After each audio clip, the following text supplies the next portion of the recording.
All right, folks. So we'll let everybody start to kind of slowly join into the group. We've got a bunch of more people registered, so it should just go a little bit slower here in the beginning as we welcome everybody. But first off, I'd like to introduce myself. My name is Ryan Burns. I'm the head of community here at the Startup Network, where we are the largest startup community here in Australia. We have members from all different states. We even have some international members as well. And we're really, really fortunate and happy that you all are joining us today for your lunch. Hope everybody is happy, and we'd love for you to tell us maybe where you're from or what company you're working at, or if you're building something, please put that into the chat. Today's discussion is going to be a really invigorating talk about what to do if the worst happens for your startup during the development process, or it could be maybe the things to prepare yourself or to prep your startup so that you don't have to get into that messy situation. We're also going to hear from my friend Rahul over at Java Tech, who's like the guy who will tell you all about crash proofing your startup and to make sure that you are preparing for success and setting yourself up for success. We are fortunate also to be joined by Rick, who is a gentleman who set this up with Java Tech. And if you have any questions along the lines of what services they provide, please do put them into the chat. Also, if you have any questions specifically about the topic, we'd like for you to put it into the chat along the way. I'll be in the chat, making sure all the questions are being answered, and more or less making sure that everybody is taken care of during this event. Speaking of events, we have quite a few. We usually used to have about one or two per month. For some reason, in April and May, we decided to do about 6 or 7 per month. So we are loaded up and really having a large amount of in-person and virtual events. Today, fortunately, we have the lunch webinar, but we also have a female founder showcase this evening, which should be a fantastic opportunity for our female founders to display their products here in Collingwood in the Melbourne area. And then we also have our AI Pitch Night at the end of the month, which is still open for applications. If you do want to apply for AI Pitch Night, I will put the link in the chat as well. That's for any startup that is anything AI related or advanced tech or Web3. You get a chance to win up to a $200,000 prize pack from the Startup Network. Into May, we'll have another webinar about capital raising. We'll also have an in-person event about go-to-market. Our signature monthly Founder Connect as well is going to be happening in May. And then also in May, we have a very special one. We're going to be starting a AI boot camp with Microsoft, which is going to bring you from the novice, basic level that I'm at with AI, which is, using ChatGPT, all the way up into maybe building your own AI product, and sounds a little bit daunting, but after 4 sessions, the Microsoft guys tell me that it's definitely possible. And those tickets are still available. Those are a little bit limited though, so I would jump on that if you do have a chance to learn from the global leader in AI right now. That's who they are. And it'll be at Microsoft's offices, which is pretty cool. And then finally, we have another pitch night in May. It's our climate tech pitch night, which is all about climate tech and tech that's involving either lowering our carbon footprint, removing carbon from the air, whatever it is in terms of that climate area. We want to hear from you. We want to see your pitch, and so I will make sure to put the link in there for that as well. And then finally, we are all comfortable in our seats right now at home, but sometimes these in-person events, they can get a little daunting, right? They get a little bit wonky when you don't really know how to network, or maybe you are not the most experienced at networking. Well, we're going to have an event specifically about that to help you build those networking skills. That's called Connecting Deeper. That's at the end of May. I know I'm excited about that one just because it's something that I just had to get used to when I was younger, like get out there and be able to know how to talk to people and know that you're comfortable in your own skin and active listening, all those kind of skills that you can build at that event. But I could go on forever about our events because we've got so many. But today's event is really cool. We have crash proofing your startup, what to do in the event that a developer maybe runs out and you don't hear from them, or maybe the list of things that you can do to protect yourself. I'm going to turn it over to my friend Rahul now, who's got some slides and who's going to take you through that journey. Let's all welcome Rahul. Thank you, Ryan. Let me start by sharing my screen. Give me a second.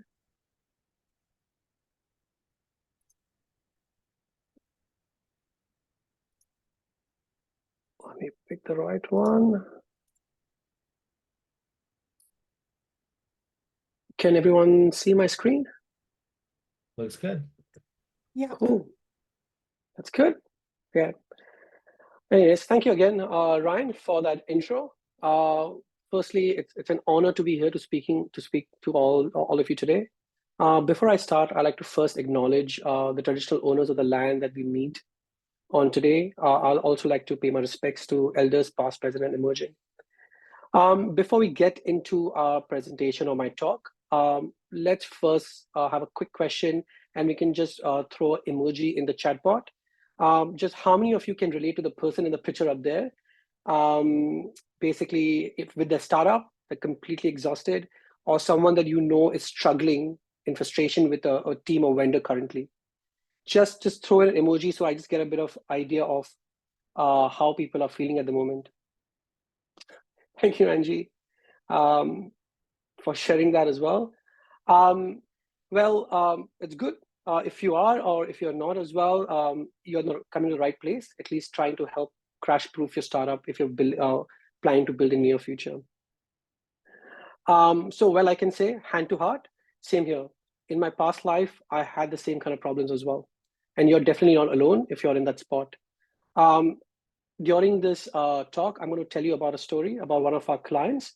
As in, of course, I'm holding the client details for privacy reasons, but just so I can refer to them easily, we'll call the client Ted Lasso, and their Adelaide-based vendor, I'll call them Darth Vader for this talk. But before we get into that story about a client and their heartaches, let me take a few minutes to just talk about myself.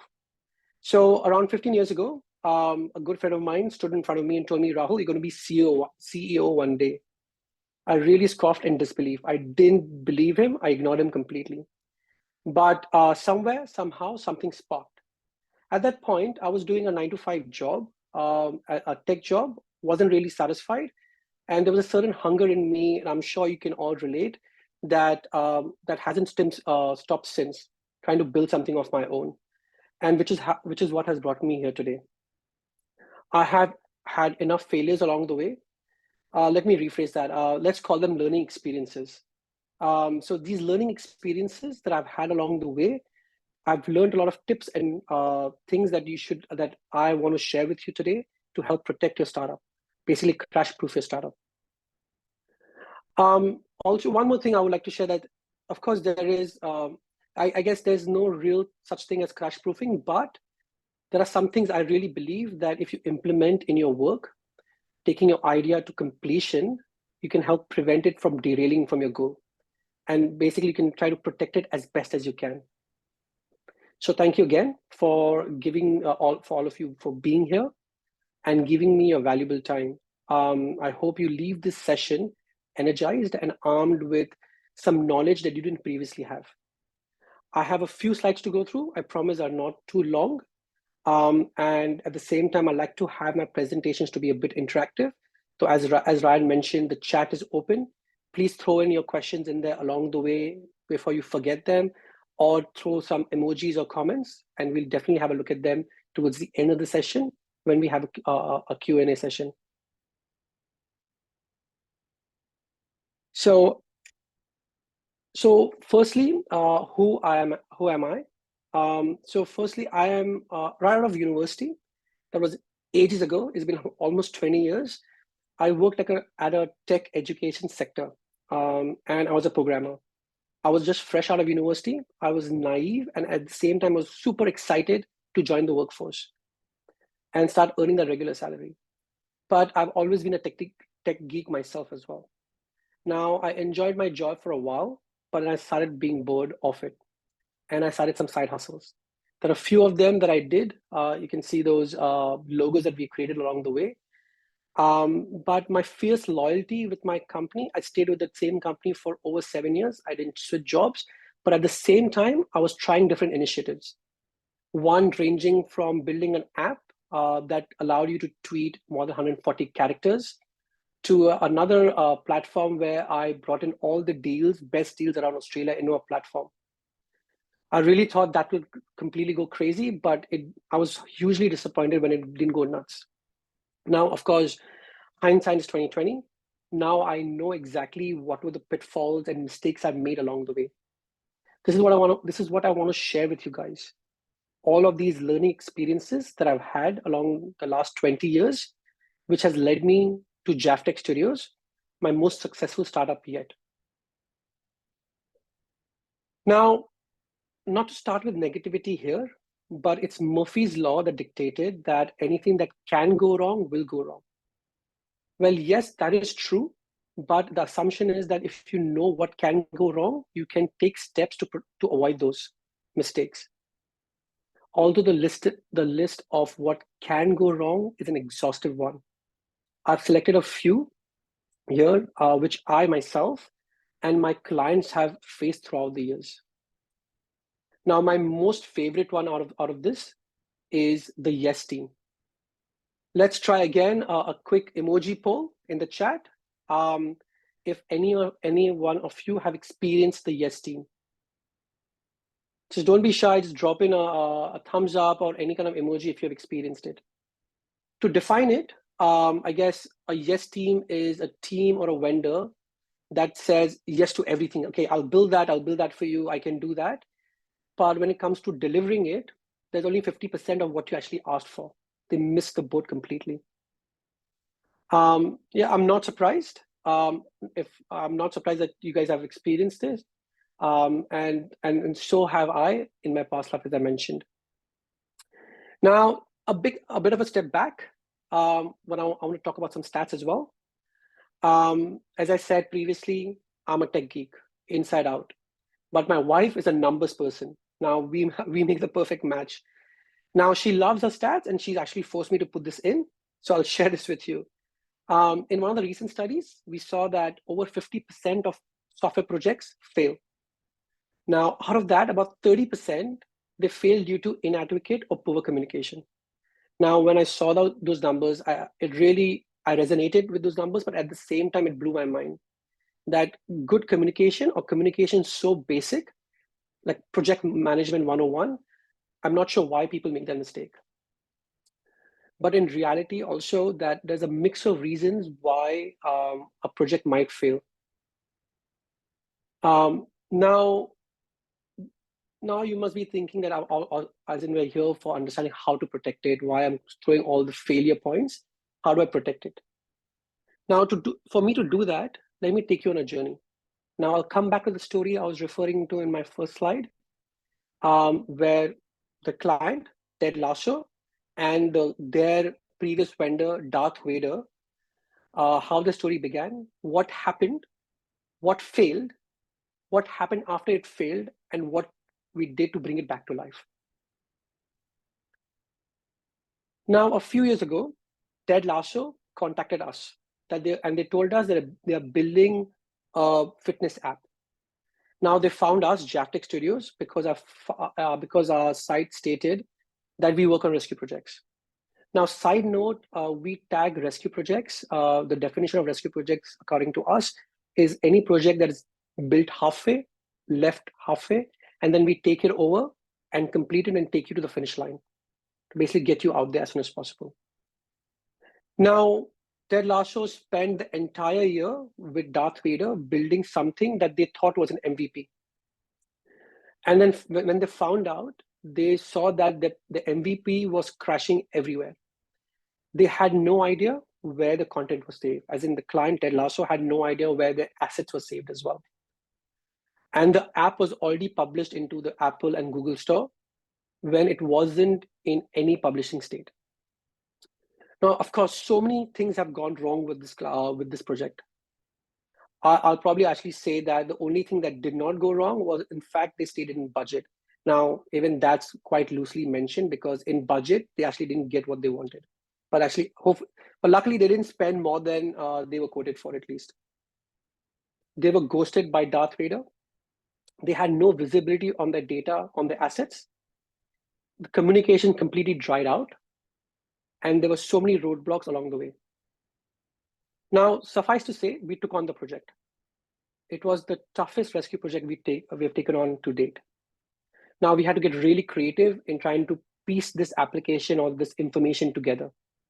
In fact, we reached out to one of Darth's stormtroopers directly ourselves via LinkedIn. We tried to sweet talk them as a Hail Mary situation in order to get access to the storage server where their assets were held. Now we got really lucky. It's not always the case, but we got really lucky. And by getting that content from him, we saved easily 2.5, 3 weeks of heartache for ourselves and the client.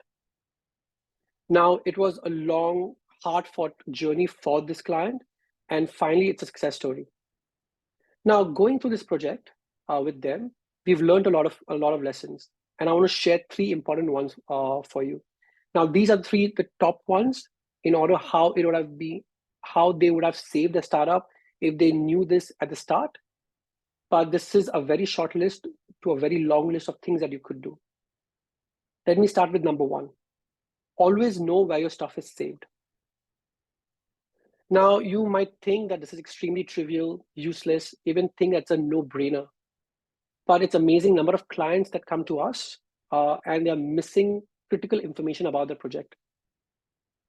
If you're building an app or any kind of product and there is some code associated to it, and then most likely there is, it's stored in some kind of repository, whether it's GitHub, Bitbucket, or something similar. Now, you don't have to be a technical person at all to understand what that is and where that is. You just have to be curious and ask a lot of questions to your vendor. Now, this will include a lot of different assets, going from documentation, design files, code bases, server location, credentials to the server, storage locations. But you have to make sure that you know what they're using to build your product for you. And make sure you're documenting it and storing it somewhere safe that you can access it easily. Number 2, get access to all the stuff. Now, once you know where everything's saved, get access. Insist on it. Jump in there, even though you have no idea what you're looking for. Make sure you try to ask them to make you an administrator as well to that asset. Again, you don't need to do anything. You just need to have access. Now, in the future, let's, for example, you decide to bring the project in-house with your own team, or you decide to pull the plug on that vendor because they are not working out. You will need access to all these assets in order to then push it on to the next vendor or the team internally to take to keep going on that journey to building a startup. I really feel that because you're paying for the services along the way, and I'm sure whoever is already doing a startup and has a vendor, they'll be paying them in milestones. So already paying for stuff they're working on. So you should be getting access to these things. And if they push back for giving you access, I would take that as a red flag. Now, number 3 is having those regular meetings with them. Whether it's bi-weekly, weekly meetings, doesn't matter. Have those regular meetings with them. I would say minimum bi-weekly. Now, I understand some startups are side gigs, side hustles. Even I had them when I was working, and some are full-time. And you may have a million other priorities, which is why you hired someone to actually do the work for you. But let me tell you, whatever the situation is, you will need to set time aside to have those regular meetings with your vendors. Now, I take this a major red flag that when they show up to these weekly or bi-weekly meetings without any updates from the previous one, where there is smoke, there is fire. There's something wrong, something not working out. Now, through these regular meetings, the best case scenario is that you know your product inside out, how it works. And also you'll have a great relationship with the vendor. It'll get personal, which is good. And in the worst case scenario, you'll find out that that vendor is not suited. They're not doing the right thing that you are looking for, and you can start taking action. And so that's important to have those regular meetings with them. It is also safe to assume that any mature company that you are working with, they're working with a task management system internally to manage the entire life cycle of your project end to end. Now that could be, I don't know, you might have heard these words, but could be Jira, ClickUp, Monday.com, Trello. There's so many out there, but they will be using a task management system to manage the work internally. I would say that ask for access to that as well. Even though it's read only, view only, have access to that system, because transparency is key here. If they push back that, okay, we can't give you access for whatever reason, in my opinion, it's a red flag. In most of these systems that they are using, if not all, they have isolated access to your project only. So if they give you that we can't give you access due to privacy reasons or you want to mess with it, you should call them on it and question it, because you just want visibility, things that you can refer to in your weekly and bi-weekly meetings. These simple but yet effective steps will give you a great peace of mind. It will keep you informed as to what's happening along the way. You'll be in touch with the product along the way as well, rather than stepping back in isolation. And you will 100% will be on path to success. At least you will not be pushed around by the vendor. But again, if you're finding yourself in a bind and you see all these red flags popping up, I would say that start looking for, start planning an exit from this partnership with this vendor early. They don't need to know about it. Start looking out, seeing what there are other solutions out there. Talk to other potential vendors. Talk to us as well. We can definitely help. But all the access that you have up there, which is all your code base, all your server credentials, will be very, very helpful at this stage. Of course, I hope that nobody comes in this situation, but if you do, you need to have access so you can share that with the next vendor so they can evaluate and assess where you are in your journey. Now, another small side tip is that you have to make sure that you're the owner of your product, whether it's code-based, design files, everything, you are the owner. That whatever they're building is on your behalf. So ask that question up front if you're at a contract stage, and read the fine print as well. Because some vendors only license out the work and not actually give the ownership the work to you as well. They license the work out to you perpetually in perpetuity, but you have to make sure that you are the owner of it and you can do whatever you want with it. Now, I know that I've gone through these points. I've spoken a lot so far. It's a lot to process as well. So don't worry, at the end, I'll tell you how to access like a much more detailed cheat sheet that will help you help yourself in check throughout your journey, in your startup journey, in order to make sure that you're doing the right things. Now, of course, in the last slide, we spoke about what you can get out of your vendor, right? But it's also very, very important that you reflect internally too. Now you have to think about what you can do better as well to support your vendor to do the right thing. Now, I'll refer to one of my early startups that I worked on over 15 years ago. It was called awry. Now, one of the things that I did completely wrong, that I was way too anal. Now, I'm so pedantic and I want everything pixel perfect all the time. And it wasn't the right thing for my startup at that point in my life. At that point in my life, 15 years ago, to be honest, I had no idea what an MVP was, what it stood for as well.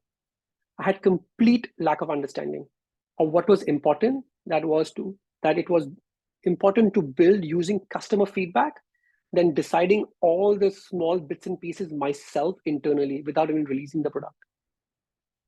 So all my life, personally, I was taught that everything needed to be perfect. But all of you need to understand that in the startup world, that's not very true. Now, what you may think it's very important for an app or a product to succeed, it might not even register as a thing for your target audience. So for awry, instead of taking 3 months to put my MVP out there into the world, it took me 2 years to go live. And guess what happened? It wasn't perfect. We missed our timing completely. And so it crashed and burned before it even started. Now, the learning here is don't be your roadblock. Don't be a roadblock to your own product.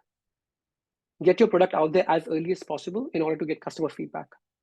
So you can redesign, pivot completely, or shut it down because it's not working out. And there's no shame in doing that and starting something new again. Now, my second most important reflection on my own startup was that when I was working with a vendor back then before Jaftex Studios, I was assuming that vendors knew everything. They do know a lot of stuff, but you have to understand the vendors are not mind readers. Your app idea is yours alone. You have visioned it in your head for a long period of time. So I don't believe there is anything like over communication in this case. The more detail you provide to your vendor, the clearer it can be what is in scope and out of scope. and the more direction they'll have in building what you're looking to get built. Now, so what the key point here is, you have to be prepared. Preparation is key before you get into with any vendor. Now, this is very important at the ideation stage, but you might come back at design stage or development stage as well. It's never too late to come back and add that kind of detail in there and sharing that with your vendor as early as possible. When you have an idea, note it down on a piece of paper, describe it, visualize it, add visual aspects to it. It's going to be very, very important. Now, I'm the type of person who asks a lot of questions to my clients. So I'm usually very biased towards vendors who ask a lot of questions, because it seems that means that they are extremely interested, engaged, and want to know what to do to give you the best service, want to know why you're building something, so they can take you on the journey correctly, in the right manner. Last but certainly not the least, you should also provide regular feedback to your vendor as well. Now, I mentioned in the previous slide about those regular meetings, weekly or bi-weekly. Those are important. That's important for the vendor to provide you an update as to what's going on and provide you regular updates and sharing builds with you so you can test. But it's very important to use that opportunity to provide feedback as well. Provide verbal feedback as to how the process is going, how the app is going, because you'll be testing it yourself as well as a user, as a UAT kind of process. User acceptance testing, if some of you might not know. Now, that testing is very, very important. And I find that visual feedback is inherently very much better. For example, let's say you're getting these apps regularly from a vendor and you're testing it as well and providing your feedback. Record yourself while providing feedback. Record yourself and the app and the screen, and point out exactly where the problem lies. So there is no miscommunication at all or misunderstanding of the problem that you're highlighting. Visual feedback is always easier to understand for anybody. And also, equally important, make sure that you're recording this feedback somewhere. Again, you might have spoken about this feedback over a call. You might have said this via an email as well. But believe me, things get lost. You get thousands of emails and it will get lost in the mix. So again, what I was referring to in the previous slide about the task management system that you can get access to, you can try uploading that kind of feedback on those systems on a regular basis, so you can keep an audit trail, a track of what you have shared. And then in the future builds, you can check against it whether that has been resolved or not resolved. Now, I've spoken a lot about what you should do internally and expect for the vendors. Hopefully, I'm leaving you with some food for thought as to what you could do. As I finish up here though, and before I take any questions, I'd like to leave you with this. Now, by now, you already know that I'm a movie buff and a TV buff with all the references to Ted Lasso and Darth Vader. But Ted Lasso has been one of my favorite shows in recent times. I'm not sure how many of you have watched it. If you haven't, I highly recommend it. It's on Apple TV. Now, one of the scenes that I love the most is when Ted, the main character of the show, is competing with this guy, Rupert, in darts in a bar. Now, for context, quickly, Rupert is a famous older guy. He's rich and he owns a football team. Now, he's playing darts and he's thinking that he has the upper hand in the situation where he's winning the dart game. Whereas Ted, he's a kind, humble man who never brags about anything. Anyways, they're playing darts with Rupert, and Rupert is completely beating him under the table. Now, at the end moment, Ted Lasso changes his hand because he's not a righty, he's a lefty, and he wins the game at the end. Now, there's a line that he says during this at the end of that game, which I'll never forget, and I honestly apply it to my personal life and also my work life. He says that be curious, not judgmental. Now, and he goes on to say that if Rupert was curious, he would have found out that Ted actually grew up playing darts all his life. So what I want to leave you with here is be curious.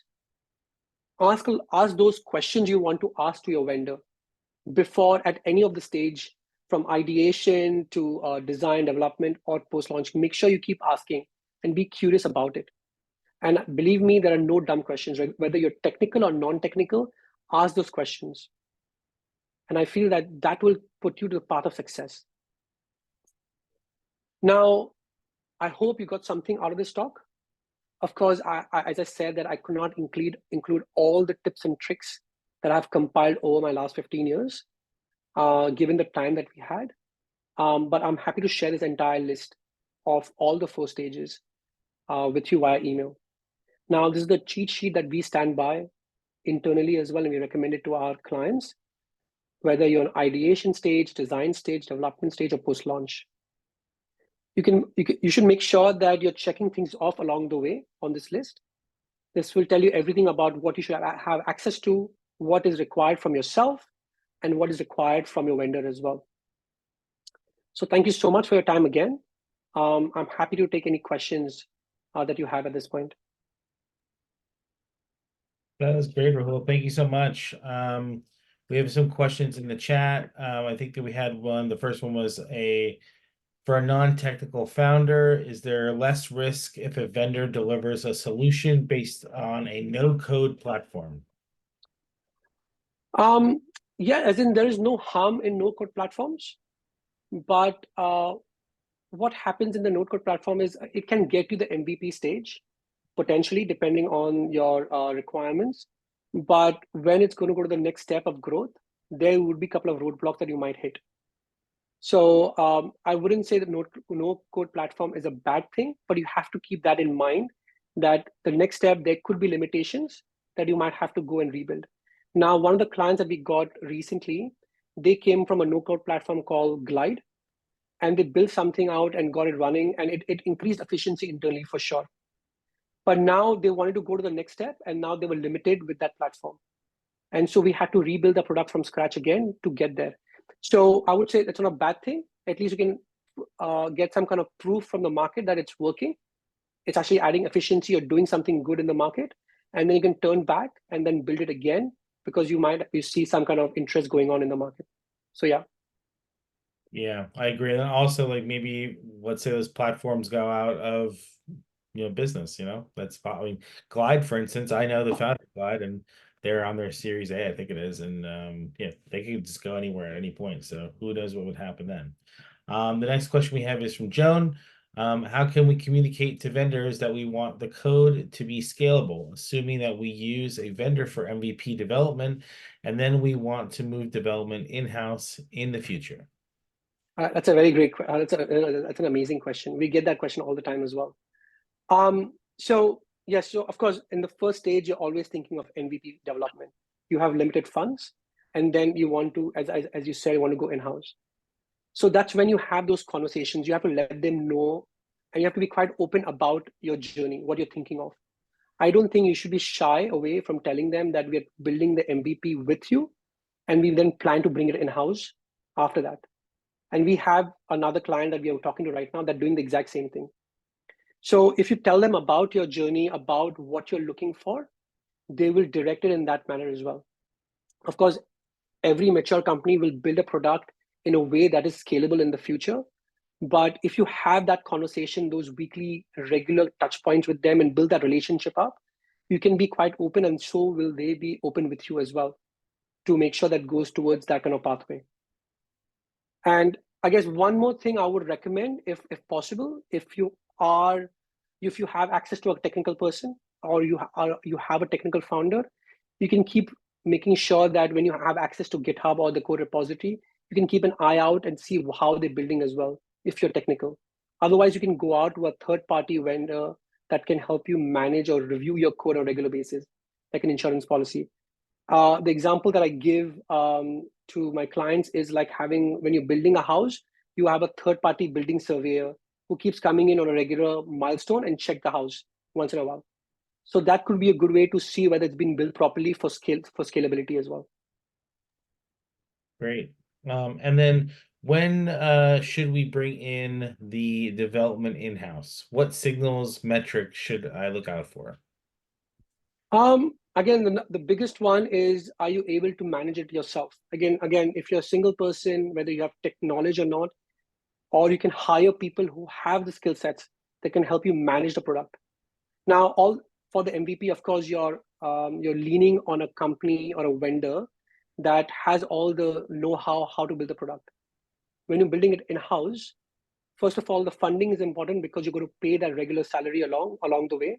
That adds up. So funding is important, and also having someone that is there that can manage the build process as well, and making sure that development is going in the right manner.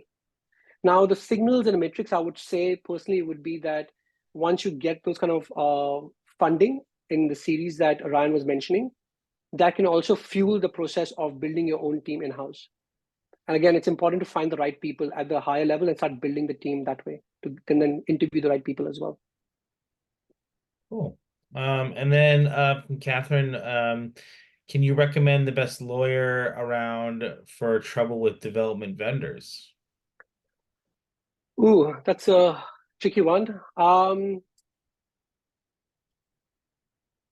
That's best lawyer around.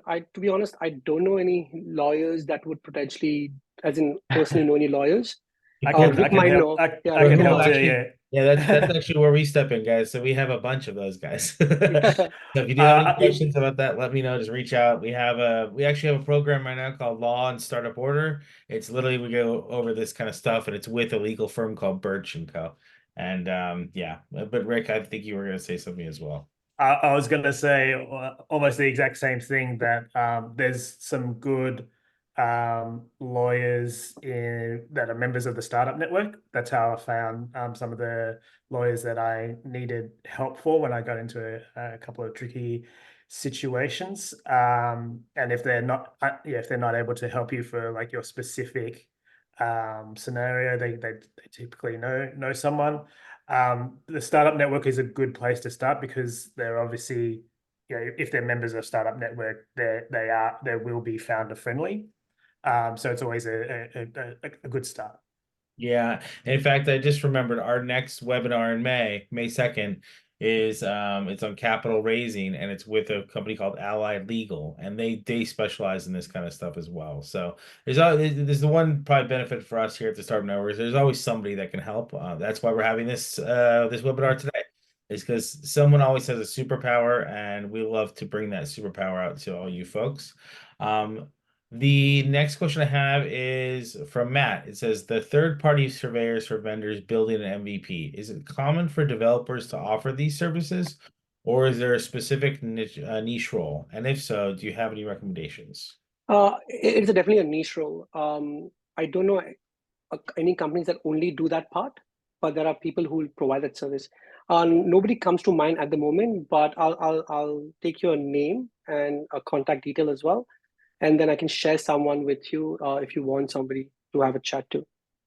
I'll No problem, Matt. Thank you. Cool. That looks like it's all the questions that we have. We still have a couple of minutes left. So if anybody has any questions they'd like to raise either in the chat, or if you'd like to just jump onto the call and raise your hand, be more than happy to take any more questions. But if not, then we can wrap it up a little early. I just wanted to personally say thank you to both Rahul and Rex for this great discussion.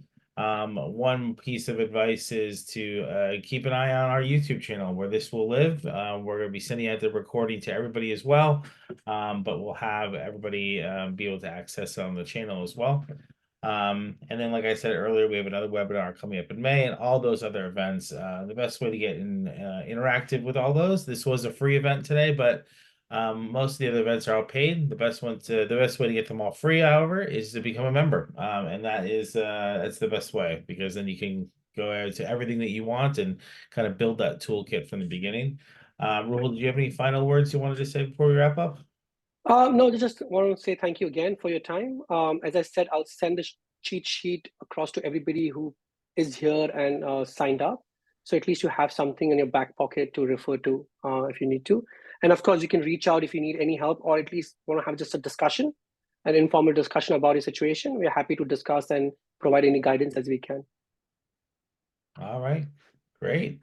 Well, thank you so much, everybody, for joining us today for the Crash Proof Your Startup webinar hosted by the Startup Network and Java Tech. Again, if you have any questions, please do let me know. I'll be sending out the recording and my information, as well as the contact information for Rahul. If you need anything along the lines of this area or pretty much any advice in the development stage, I'm sure he's your guy. But yeah, thank you again, everybody, and have a lovely day today. Thank you, Ryan. Thanks, everyone. Thanks, Ryan. Thanks, everyone.